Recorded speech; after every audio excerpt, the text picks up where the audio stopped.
வணக்கம் ஃப்ரெண்ட்ஸ். நான் இன்றைக்கி கொண்டு வந்திருக்க ஐட்டம் பார்த்திங்கன்னா பேசன் சீல்டா. அதாவது கடலை மாவில் ஒரு தோசை செஞ்சு ஸ்நாக்ஸ் மாதிரி சாப்பிட்லாம். மழை காலத்தில் சூடாக இறக்கியும் சாப்பிட்லாம். ஸோ அது எப்படி செய்யலான்றதை பார்க்கலாம். கடலை மாவு 1 கப் எடுத்துக்கிட்டேன். அதில் அரை ஸ்பூன் மஞ்சள் தூள் போட்டுக்கிட்டேன்.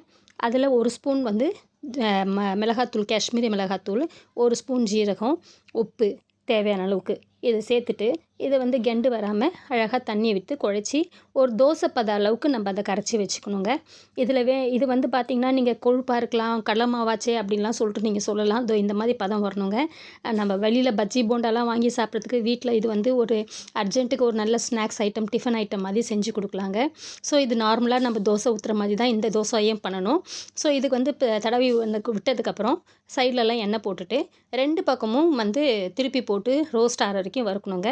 ஏன்னா இது கடலை மாவுன்றதுனால நல்லாவே ரோஸ்ட் ஆகும். ஸோ ரோஸ்ட் ஆகிட்டு இது கூட வந்து பார்த்திங்கன்னா நீங்கள் தக்காளி சட்னி, எலுமிச்சப்பழ ஊறுகாய், தயிர், அதுக்கப்புறம் வந்து டொமேட்டோ சாஸு குழந்தைங்களுக்கு அப்படின்னு சொல்லி எல்லோரும் இதில் வந்து இன்னும் கேட்டிங்கன்னா கொத்தமல்லியும் நிறைய ஆட் பண்ணிக்கலாம், வெங்காயம் பண்ணலாம், அதுக்கேற்ற மாதிரி பூண்டும் சேர்த்துக்கலாம்.